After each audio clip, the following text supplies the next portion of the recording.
Good afternoon and welcome to another Mountain Musings. As you can see, once again, I'm in Lubbock. It's been kind of a busy time for me and my family. We had to, or got to, come back and enjoy watching my niece, Gabby, and her fiance, Juan, get married. Very pleasant, and I was honored to be able to do the actual ceremony. And we got that done and taken care of. And I must admit that I was quite, shall we say, nervous to do the wedding. And I'm not sure exactly why, other than the fact that it was an important moment for the young couple, and I didn't want to mess it up. But anyway, we got through that. The weekend was spent in Dallas, Fort Worth, actually Plano to be technical, and reminded me once again of how I enjoy living in smaller communities. The traffic and the chaos of the big city were kind of overwhelming at times. So we got through that, and now we will be in Lubbock for Christmas. All our kids could make it to Lubbock, but not everybody could make it to Cloudcroft. People who were working have limited amounts of time, and so we had to make some adjustments there. So here we are in Lubbock. This will be the second of 3 videos that I will do about Advent. And today we're going to talk about the motley cast of characters that God assembled, that he brought together to bring his son, Emmanuel, God with us, into the world. And if you've been following along, the daily readings haven't been quite daily. I took a break to do the wedding. But if you've been following along, we looked at shepherds, we looked at Joseph, we looked at the Pharisees, we looked at Nicodemus. Today, I want to talk about the wise men and how important they are. So if you'll pardon me just for a second, I'm going to grab my Bible and we'll plunge into this. In Matthew chapter 2, we read,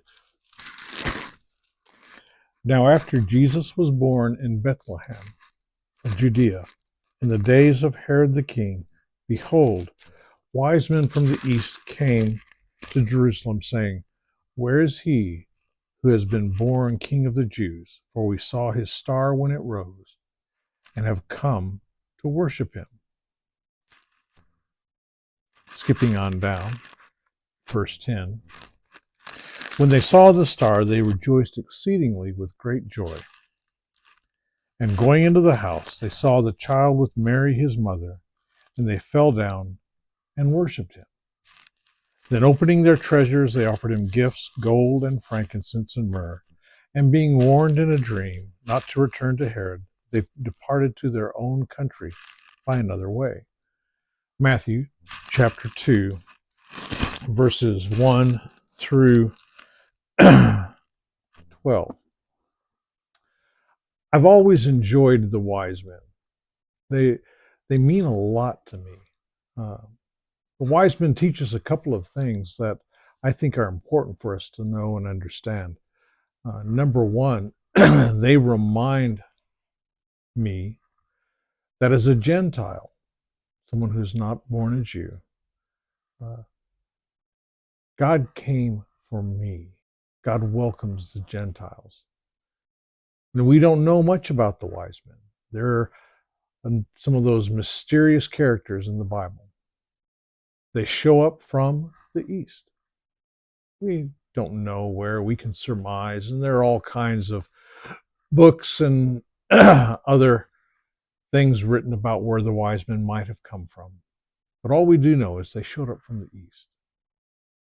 And that always makes me wonder. They're mysterious. They're people who show up and we do not know how they knew to come and worship.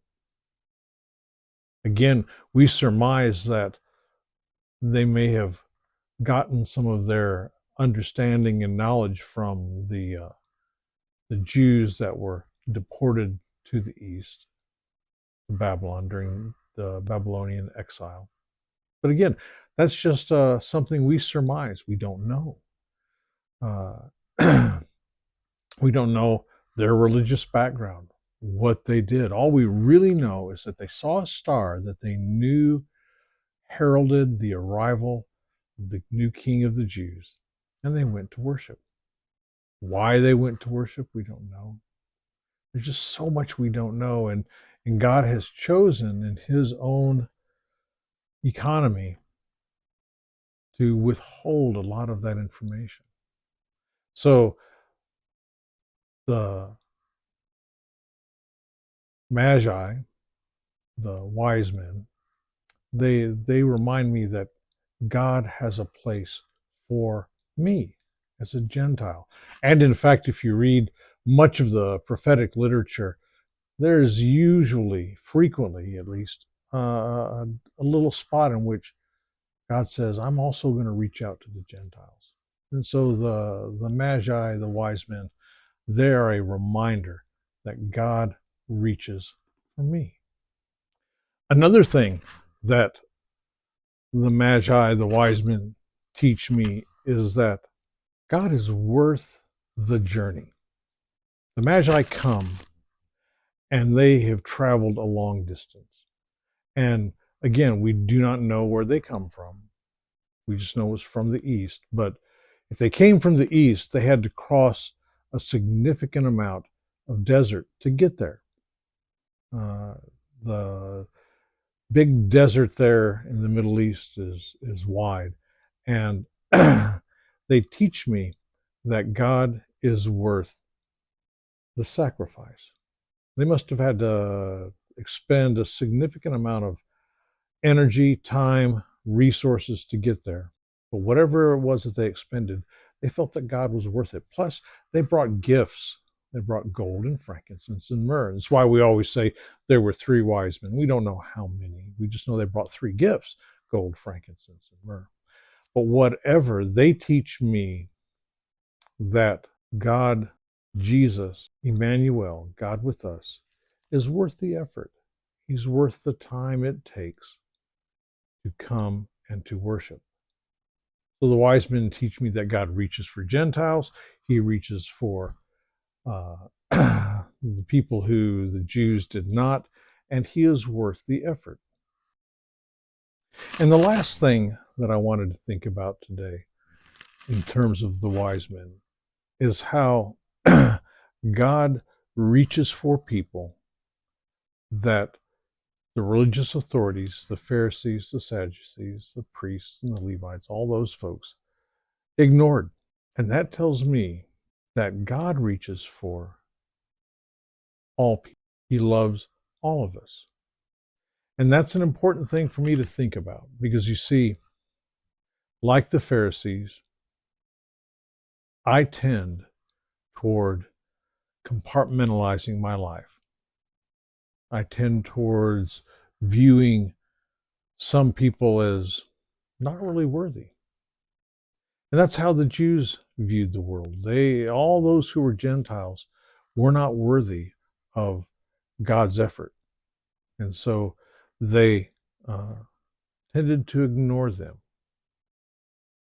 The first century Jews made very little effort in terms of outreach, reaching out to those.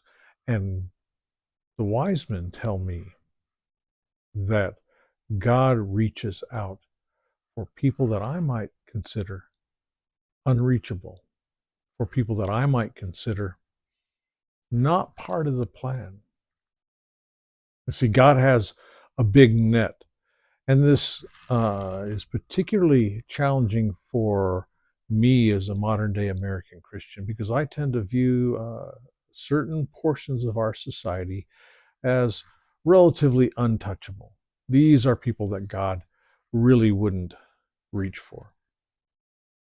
But the wise men tell me that I am mistaken in that, and that God reaches for everyone.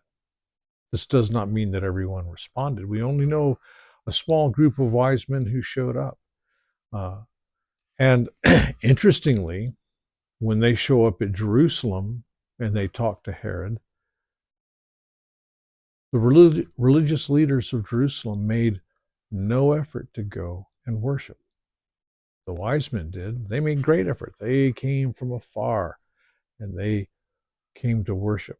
But God's chosen people made no effort. They did not make the 6-mile journey to Bethlehem. Sometimes those of us who are most marginalized are the ones who strive the hardest to reach God. So, as you and I consider Advent, and we think of all the different characters, the shepherds, Mary, Joseph, when we turn to the wise men, we need to remember 3 things. Number 1, God reaches out, he reaches far. Jesus is worth the effort to come and to worship. And perhaps most importantly for me in my modern day American experience of Christianity, God reaches for those people who I may very well consider unworthy of his reach. I hope that you have a great Advent season. We have another week. This week we're going to explore the idea of the incarnation and what it means for you and for me. We'll have one more video, but I hope that you have time in your busy schedule to sit down and worship the Lord. I hope that you have a great and blessed Advent. Thank you for joining in. And as always, leave a like, leave a comment. Have a good day.